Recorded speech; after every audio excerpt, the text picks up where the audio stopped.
지난 2023년 7월 18일에 서울 서희초등학교에서 근무하던 젊은 여교사가 교내에서 스스로 목숨을 끊은 충격적인 사건이 발생했습니다.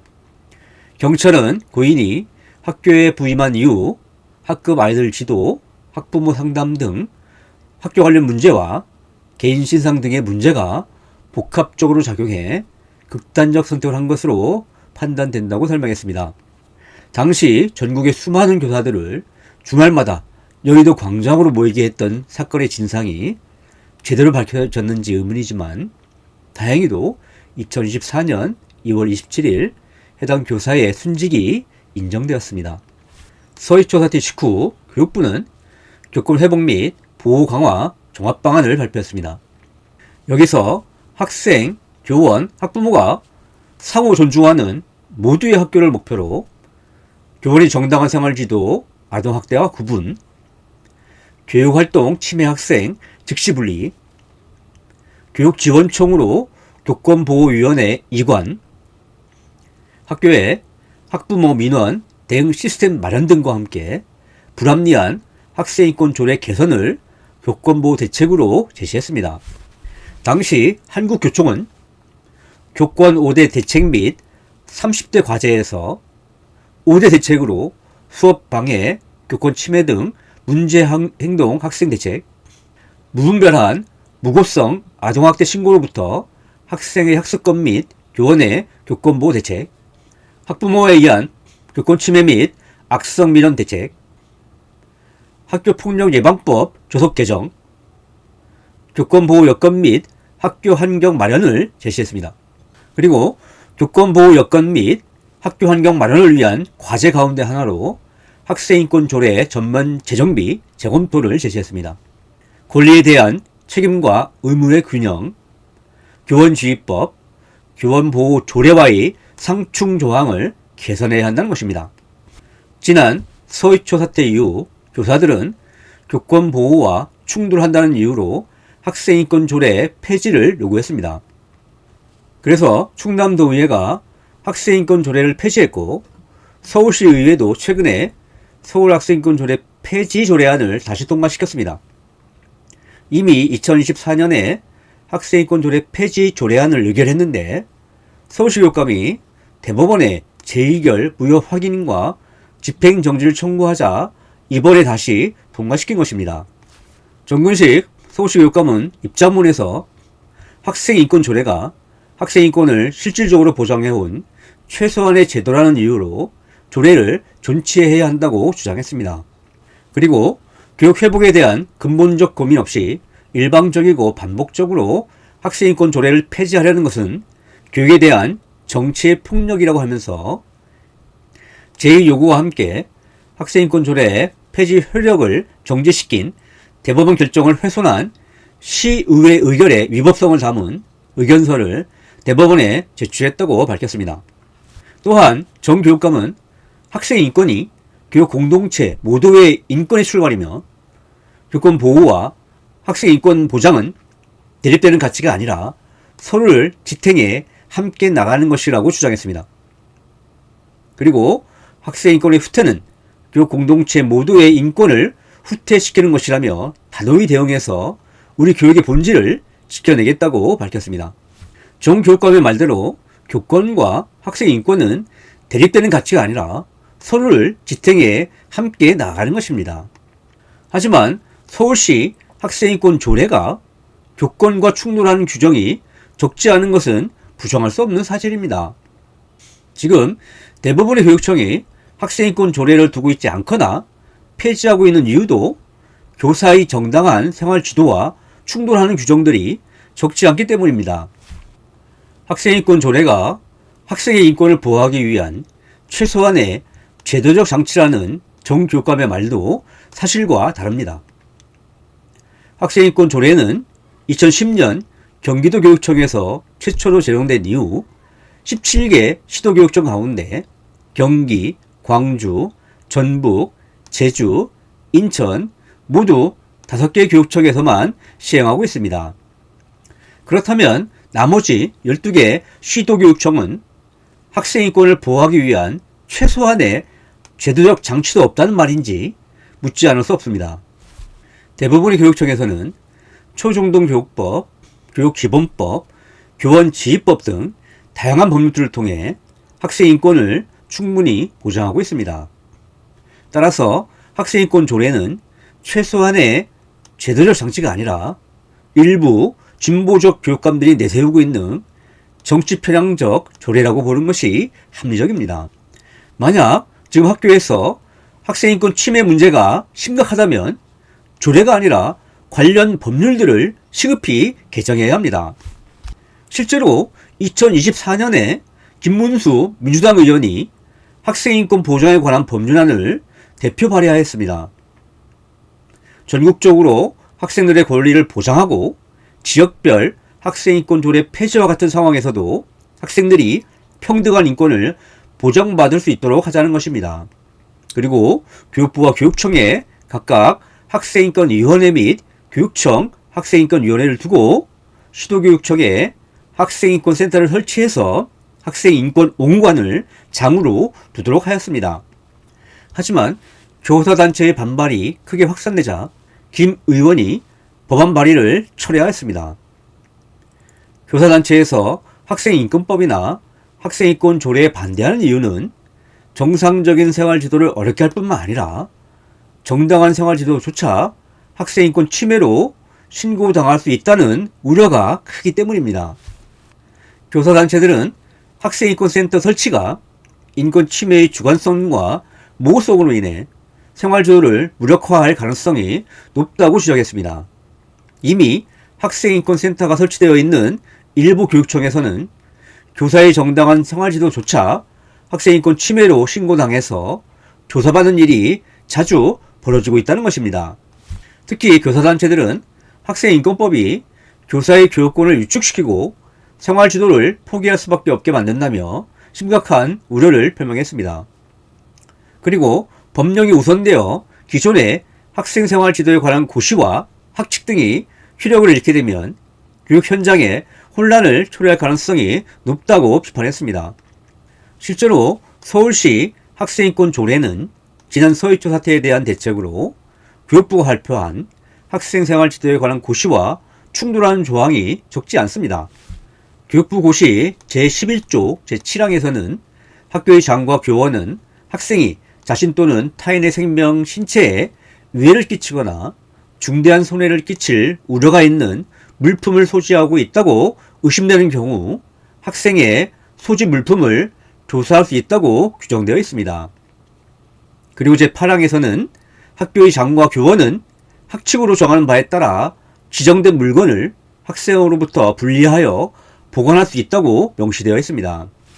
그런데 서울시 학생인권조례 제13조 제1항에 학생은 소지품과 사적 기록물, 사적 공간, 사적 관계 등 사생활의 자유와 비밀이 침해되거나 감시받지 않을 권리를 가진다고 규정되어 있습니다.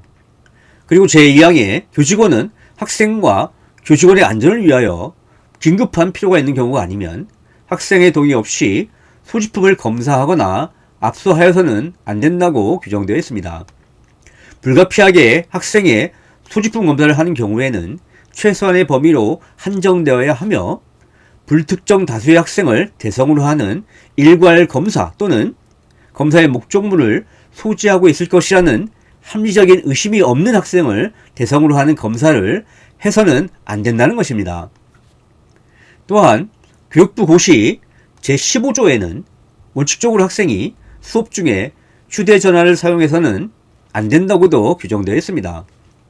물론 교육 목적 사용, 긴급한 상황 대응 등을 위해 사전에 학교의 장과 교원이 허용하는 경우에는 예외로 합니다.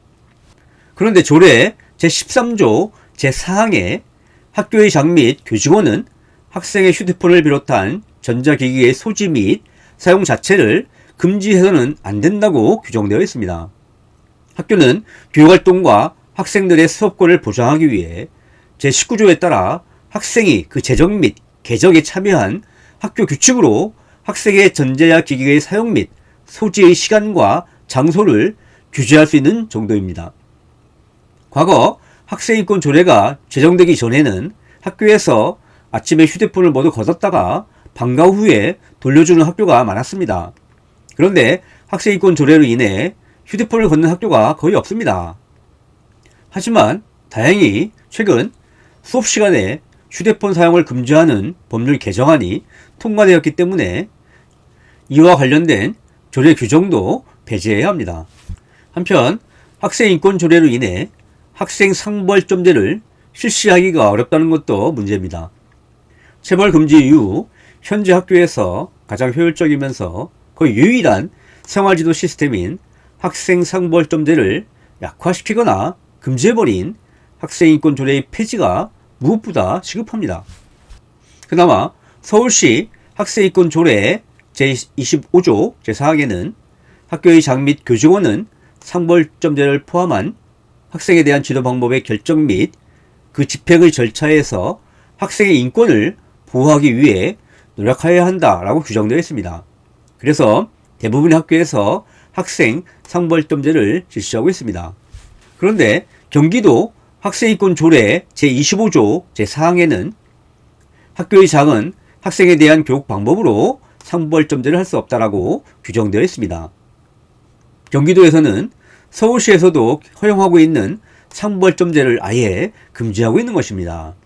그래서 임태희 경기도 교육감이 기존 학생인권 조례에서 학생에 대한 상벌점제 금지 조항을 없애고 조례 명칭도 경기도교육청 교육공동체의 권리와 책임에 관한 조례로 바꾸겠다고 발표했었습니다. 하지만 경기도의회에서 사실상의 학생인권 조례 폐지라며 당론으로 반대하면서 상임위에 상정조차 되지 않았습니다. 사회든 학교든 잘한 사람에게 상을 주고 잘못한 사람들에게 벌을 주는 것은 당연한 일입니다. 사회에서 크고 작은 범죄를 저지르는 사람들을 처벌하는 시스템이 필수적이듯이 학교에서 크고 작게 학칙을 어기는 학생들을 처벌하는 시스템은 선량한 다수 학생을 보호하기 위해 필수적입니다. 상벌점제를 시행하는 학교에서도 학생들을 지도하기가 쉽지 않은데 학생인권 조례 때문에 상벌점제조차 시행할 수가 없으니 학교에서 생활지도가 제대로 이루어지고 있는지 의문이 들지 않을 수 없습니다. 벌점 규정 가운데 학생인권을 중대하게 침해하는 규정이 있는 것도 아닙니다. 학생들도 학생회를 통해서 과도한 벌점 규정은 개정을 요구할 수 있기 때문에 지금 벌점을 둘러싸고 갈등을 겪는 학교도 별로 없습니다. 물론 범죄자의 기본적인 인권도 보장되어야 하듯이 학칙을 어긴 학생들의 인권도 보장되어야 합니다. 하지만 범죄자의 기본적인 인권을 보장한다고 해도 경범죄 처벌을 금지하진 않듯이 학칙을 어긴 학생들의 인권을 보장한다고 해서 경미한 처벌인 벌점제를 금지할 수는 없습니다. 한편 학생인권 조례 제정 이후 지속적으로 논란이 된 성적 지향, 성별 정체성 관련 규정도 재검토될 필요가 있습니다. 서울시 학생인권 조례 제5조에 학생은 성별, 종교, 나이, 사회적 신분, 출신 지역, 출신 국가, 출신 민족, 언어, 장애, 용모 등 신체 조건, 임신 또는 출산, 가족 형태 또는 가족 상황, 인종, 경제적 지위, 피부색, 사상 또는 정치적 의견, 성적 지향, 성별 정체성, 병력, 징계, 성적 등을 이유로 차별받지 않을 권리를 가진다라고 규정되어 있습니다. 특히 일부에서 성적 지향, 성별 정체성에 따라 차별받지 않을 권리를 보장하는 규정이 학생들에게 미칠 부작용에 대한 우려를 계속 제기하고 있습니다. 이렇게 논란이 많은 내용을 조례로 규정하는 것이 바람직한 일인지 의문이 들지 않을 수 없습니다. 이와 함께 학생인권 조례에 학생의 책임과 의무 규정이 없다는 것도 문제입니다. 미국 뉴욕시 학생권리 장전에는 학생의 책임이라는 별도의 장을 두고 있는데 여기에는 총 24개항에 이르는 학생의 책임이 상세하게 규정되어 있습니다. 우리 학생인권 조례에도 책임 규정이 있기는 하지만 너무 간략한 것이 사실입니다. 특히 뉴욕시 학생의 권리 장전에는 각 학생의 책임감 있는 행동은 이 문서에 명시된 권리를 뒷받침합니다. 이러한 책임 중 일부를 위반하면 징계 규정에 따라 징계 조치를 받을 수 있습니다. 권리 행사와 함께 책임을 전적으로 수용하면 학생은 자신과 사회에 봉사할 수 있는 더 큰 기회를 얻게 됩니다. 학생에게는 다음과 같은 책임이 있습니다. 라는 말이 명시되어 있습니다. 박형빈 교수의 AI 시대의 대한민국 교육 변혁이라는 책에 의하면 미국 학생들은 학교마다 매우 상세하게 기재된 학생들의 행동 규칙을 필수적으로 준수해야 합니다. 학교장이 이를 시학년도에 해마다 모든 학부모에게 종이 서류와 온라인으로 보내면 학부모는 이를 확인했을 뿐만 아니라 이에 대하여 자녀와 토론했음을 확인하는 서명을 하여 제출해야 합니다. 학교에서 학생 인권은 반드시 보장되어야 합니다. 우리 학교에서는 이미 초중등교육법, 교육기본법, 교원지휘법 등 다양한 법률들로 학생 인권을 보장하고 있습니다. 만약 학교에서 학생 인권 침해 문제가 심각하다면 관련 법률들에 대한 개정안을 발의하면 될 일입니다. 지난 서희초도 사태 당시 주말마다 여의도 광장에 모였던 교사들 가운데 20, 30대 젊은 여교사들이 가장 많았습니다. 이들은 자신도 서희초 신규 여교사처럼 당하지 않을까 하는 두려움 때문에 거리로 나온 것입니다. 지금 학교 현장에서 교사들은 중대한 교권 침해로 신음하면서 교육권은 물론이고 안전권과 생명권 보장을 요구하고 있습니다. 그럼에도 불구하고 과거 권위주의 시대에 요구되었던 학생인권 보장만 일방적으로 강요하는 것은 시대착오적인 일입니다. 이미 학생과 학부모의 교권 침해로 인해 교사의 교육활동이 심각하게 위축되고 있는 상황인데도 터져나오는 교사들의 요구를 집단 이기주의 정도로 생각하는 사람들이 적지 않습니다. 교사들의 교권보호 요구를 부정적으로 보는 사람들은 옛날에 학교에서 교사들이 학생들을 체벌했던 것만 기억할 뿐 지금 학생들이 여교사에게 폭력을 행사하고 있는 현실은 모르기 때문일 것입니다. 학교에서 학생 인권과 교권은 모두 보호받아야 합니다. 하지만 아동학대법 등으로 인해 교권 침해가 갈수록 심해지고 있는 상황에서 지금은 학생인권 보장을 위한 학생인권 조례가 아니라 오히려 교권 보호를 위한 교권보호 조례가 더 절실히 요구됩니다. 교권 침해가 매우 심각한 상황에서 학생인권 조례와 학생인권법만 있으면 교권도 보호된다고 주장하는 것은 비상식적입니다. 아이들과 선생님 모두 행복한 학교를 만들기 위해서는 교권과 충돌할 정도로 과도하게 학생 중심으로 규정되어 있는 학생인권 조례를 폐지해야 합니다. 이제는 학생인권 조례가 아니라 학생과 교사 모두를 위한 학교인권 조례를 만들거나 학생인권법 대신 학생과 교사 모두를 위한 학교인권법을 제정할 필요가 있습니다. 학생이든 교사든 어느 한편의 자유와 권리만 일방적으로 확대하거나 축소하는 것은 민주적이지 않을 뿐만 아니라 지속 가능할 수도 없습니다.